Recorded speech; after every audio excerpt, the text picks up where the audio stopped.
semua, nama saya Ibnu Ibrahim Margolang. Saya dari Universitas Salim Mutiara, Medan. Salam sejahtera bagi kita semua. Yang saya hormati Ibu dosen mata kuliah pencemaran air dan tanah. Dan yang saya hormati bapak-bapak, ibu-ibu, dan teman-teman sekalian.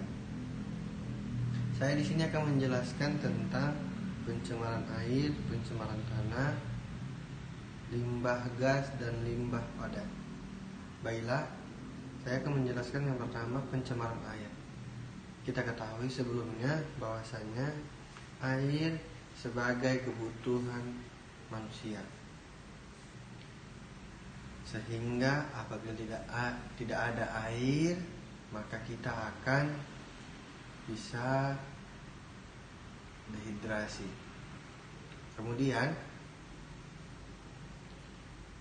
air juga bisa menjadi malapetaka jika tersedia dalam kondisi yang tidak benar ataupun tidak baik, baik kualitas maupun kuantitas airnya.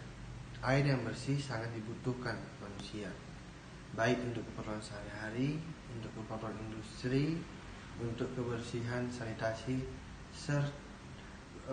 kota dan sebagainya. Di zaman sekarang, air menjadi masalah yang memerlukan perhatian yang sangat serius.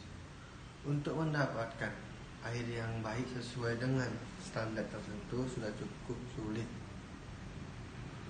untuk didapatkan. Hal ini dikarenakan air yang sudah banyak tercemar oleh bermacam-macam limbah dari berbagai kegiatan manusia. Contohnya seperti limbah pembuangan industri, limbah pertanian, limbah pengolahan kayu, limbah rumah tangga. Karena itulah yang menyebabkan kualitas air menurun. Begitupun dengan kuantitasnya. Jenis-jenis air yang tercemar, pengamatan secara fisik. Pencemaran air ini yang kita ketahui kita lihat dari tingkat kejernihannya atau kekeruhannya.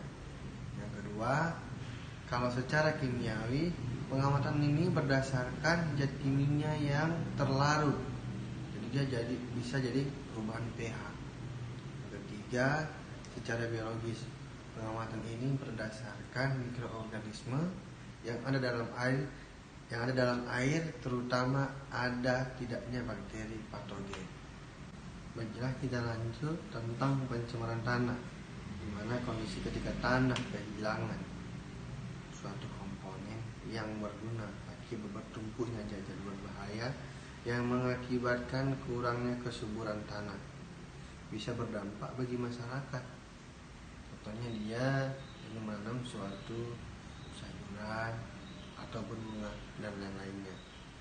Beberapa contoh polutan antara lain seperti sampah, yang berarti contohnya kayak botol, dan kantong plastik. Zat yang berbahaya seperti kebocoran limbah cair atau bahan kimia industri atau fasilitas komersial.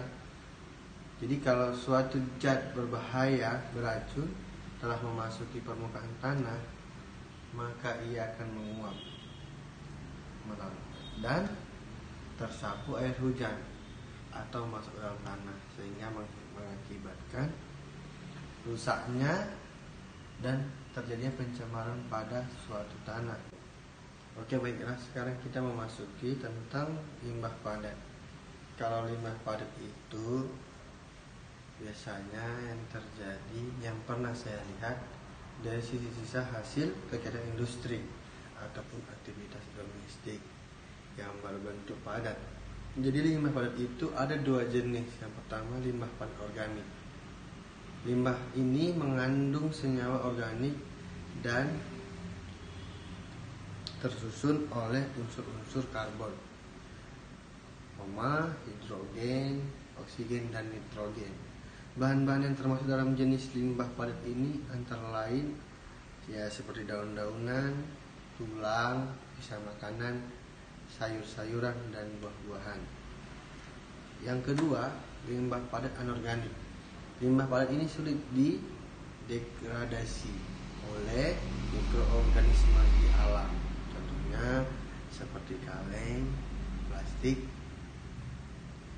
logam, serta bahan-bahan yang tidak tertutup oleh senyawa organik. Kemudian limbah padat ini berbahaya baik terhadap manusia maupun hewan maupun tanaman sekitarnya. Limbah seperti ini biasanya kita banyak jumpai dari limbah rumah sakit. Contohnya kayak limbah sisa pestisida serta limbah berbahan radioaktif. Nah, limbah berbahan radioaktif ini bisa menyebabkan suatu ledakan sehingga dapat membahayakan juga. Setelah mengetahui limbah padat ini, kita hanya mampu mengurangi keberadaan agar tidak membahayakan lingkungan, seperti melakukan insinerasi daur ulang dan memilah sampah, dan carilah barang alternatif. Nah, sekarang kita lanjut. Kalau limbah gas, limbah yang memanfaatkan udara sebagai media.